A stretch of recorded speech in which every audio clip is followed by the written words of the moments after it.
Bismillah ar-Rahman ar-Rahim. Alhamdulillah Rabbil Alameen. Wassalatu wassalamu ala Muhammad wa ahla baytihi at-tayyibin at-tahirin. Allahumma salli ala Muhammad wa ala Muhammad wa ajjal farajahum. Assalamu alaikum wa rahmatullahi wa barakatuh to all the brothers and sisters in New Zealand. And we'll continue where we left off, discussing the sermon of Rasulullah sallallahu alaihi wasallam. The Prophet, he said, "O people, one who attains good morals during this month will be able to pass the Sirat on the day that feet will slip. The one who forgives his servants in this month, Allah will forgive him on the day of judgment. The one who abstains from evil in this month, Allah will save him from his anger when he meets him. The one who honors an orphan in this month, Allah will honor him when he meets him. The one who maintains relationship with his family in this month, Allah will shower him with mercy when he meets him. The one who cuts ties with his family, Allah will cut his mercy from him when he meets him. Whoever performs a mustahab or recommended prayer in this month, Allah will keep the fire of hell away from him. Whoever performs one wajib act, one obligatory act, Allah will give him the reward of 70 salat prayed in the other months. Whoever increases his salawat on me," Rasulullah is saying, "whoever increases his salawat on me in this month, Allah will increase his scale of good deeds when other people's scales will become light. Allahumma salli ala Muhammad wa ala Muhammad." The one who recites one verse from the Holy Quran in this month will be given the reward of reciting the whole of the Quran during the other months. So the Prophet has shown us in this sermon that this month of Ramadan is very important, and it is a great opportunity where the reward for the good deeds are amplified, multiplied many times over. He also emphasizes on refraining from forbidden things, muharramat, that we should stay away from those things that Allah has commanded us to stay away from. We have to be more conscious of our actions, strive to abandon those bad deeds that we have been doing all the rest of the months, the ones that we have gotten accustomed to, those things that we should have stayed away from, but now we feel guilty to do them in month of Ramadan. We need to abandon these bad deeds, make a plan to stay away from these things. Condition ourselves during this month to not do those things anymore and replace them with good habits. And when we make good habits, we should ask Allah to help us continue on that good habit so that we can get used to it during this month and continue it throughout the rest of the year. If we're able to control our natural desires for food and drink and other things during this month, then we will also be able to tame our lower desires and those desires to commit disobedience to Allah. May Allah subhanahu wa ta'ala give us all strength to accomplish this difficult task. It's something easy that comes off of the tongue to say, "I will fulfill all my wajibat and I will stay away from all the muharramat." It's easy to say, but we need Allah's help in this. We must make dua and we must ask Allah subhanahu wa ta'ala for his favor.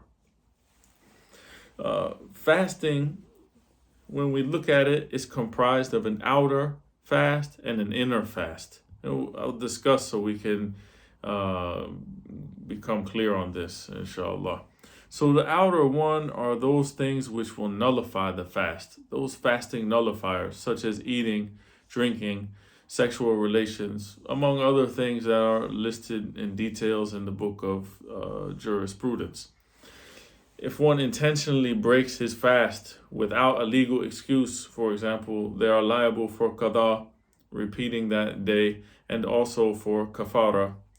If one breaks their fast with a legal excuse, for example, they are sick, or a woman is menstruating, for example, or they are traveling, other things, then they're only liable for qada. And in some cases, their sickness lasts from 1 year to the next year, and they cannot fast make up qada throughout the whole year because their sickness is continuous. Then all they have to do is pay fidya, or feeding a poor Muslim. So depending on the circumstances can go many different ways, and these are all discussed in book of fiqh, or jurisprudence. So this is outer fast. This is refraining from eating and drinking and all the fasting nullifiers. So this is one dimension of the fast. But there's also a different aspect of this fast that I want to discuss, which is the spiritual aspect, or the inner fast, we can say. While fasting, we're in a continuous state of worshiping Allah, unless we do something that spiritually breaks this mode of worship.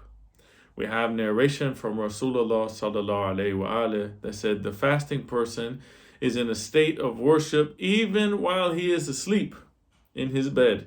He is in a state of ibadah. He is worshiping Allah, unless what? Unless he commits backbiting. And then in that case, his worship is broken. It doesn't nullify the fast on the outer fast. If someone backbites someone, they don't need to do qada for that day. They don't have to pay kafara for that day. Their fast is valid from a legal standpoint. But from a spiritual standpoint, maybe not. The Prophet says here that you are in a state of worship until you backbite. Then you're out of the state of worship. Imam Sadiq alayhi salam says, when you fast, you should not backbite anybody. Do not oppress anyone while you are fasting.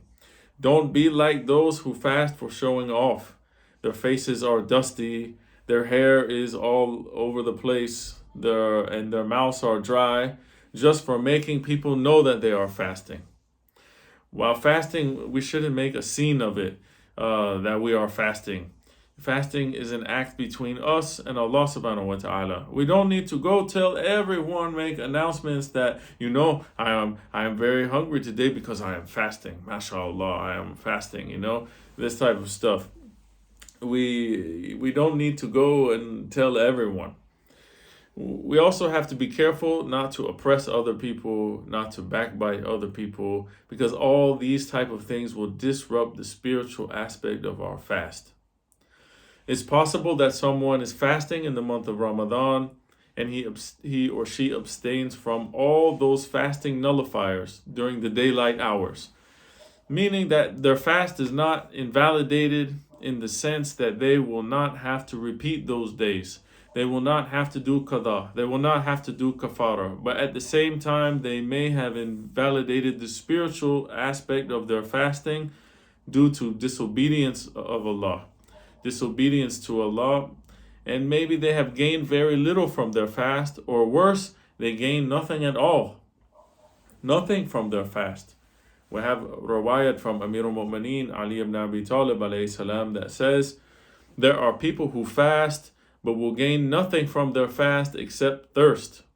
There are some who pray but they will gain nothing from their prayer except fatigue, being tired. Fatima Zahra alayha salam, she says, what is the fasting person doing with his fast if he is not guarding his tongue, his hearing, his sight, and his limbs from sins? What are we doing? We are missing the point of the fast. We are only fulfilling some outer things, but the real meaning of the fast, which was supposed to better us and change us and work on ourselves and tame ourselves, is not being completed. We see from these two riwayat that maybe if we are not working on ourselves, we'll just be hungry. Maybe we fulfilled our wajibat. We will not be punished for missing the fast, but we will not be rewarded all those spiritual rewards, and we will not get closer to Allah subhanahu wa ta'ala because we are not taking care of the spiritual side of our fast. Fasting is about obedience to Allah subhanahu wa ta'ala, training the self and one's limbs, becoming more pious, being on guard against our lower desires and against the tricks of shaitan. We must condition this to be our norm. throughout the rest of the year and not just in this month. We don't say, okay, we only read Quran in month of Ramadan. Okay, we only stop listening to music in month of Ramadan. It reminds me here in Turkey, there's a lot of music outside in places, but as soon as Adhan comes, the music is going, and then all of a sudden, Allahu Akbar, everything stops. All the music is off. The cab driver turned the music off. Everything in the restaurant is silent. Soon as Adhan goes off, music back on again, right where they left off. And we cannot let our month of Ramadan be like that. We stop all of the haram for just this month, and then all of a sudden, month of Ramadan is over, Shawwal comes, Eid al-Fitr comes, after that, back to haram. If we condition ourselves to stay away from a whole month, then we need to stay away the rest of the year, and inshallah, we continue bettering ourselves throughout the year. A person can be fasting, fulfilling their obligation to Allah, yet at the same time be doing an act of disobedience. How? How can this happen? For example, one could be fasting, yet they are listening to haram things. At the same time they are fasting, they are listening to backbiting. They're listening to haram music throughout the day. Another example, one could be fasting, yet all they do is gossip all day. They tell lies, they tell rumors all day long. One could be fasting, yet they spend their whole day looking at haram images. A woman could be fasting, yet when she is around non-mahram men or she goes out in public, she does not put on her hijab. For that amount of time that she is uncovered, she is engaged in disobedience to Allah. So at the same time, she's fulfilling one act of obedience, which is fasting, yet she could simultaneously be committing an act of disobedience to Allah by uncovering around non-mahram. So we have to be mindful of these things. Those engaged in these type of actions, the ones we mentioned, shouldn't be discouraged from fasting, but rather they should be helped to overcome these things. We should help them. We have to ask ourselves, if we find ourselves doing these type of actions, how could we truly expect to benefit from the fast? How can we expect to benefit by doing one act of obedience while at the same time committing an act of disobedience? So we must not think that fasting is only refraining from the fasting nullifiers, but we must work inwardly on ourselves to purify our spirit and submit ourselves completely to Allah's obedience to our utmost ability, inshallah. Allah says, قَدْ أَفْلَحَ مَنْ زَكَّهَا وَقَدْ خَابَ مَنْ دَاسَّهَا. In Surah Shams, successful is the one who purifies their soul, and doomed is the one who corrupts it. So we must strive hard to remove all the obstacles that stand in our way of reaching Allah's pleasure.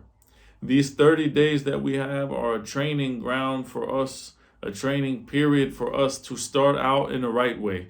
But at the end of this blessed month, we should not revert right back to where we left off before, making no spiritual progress at all.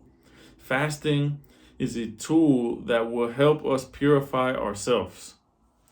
We must continue throughout the year to do the good and refrain from the bad that we will condition ourselves to practice during this month.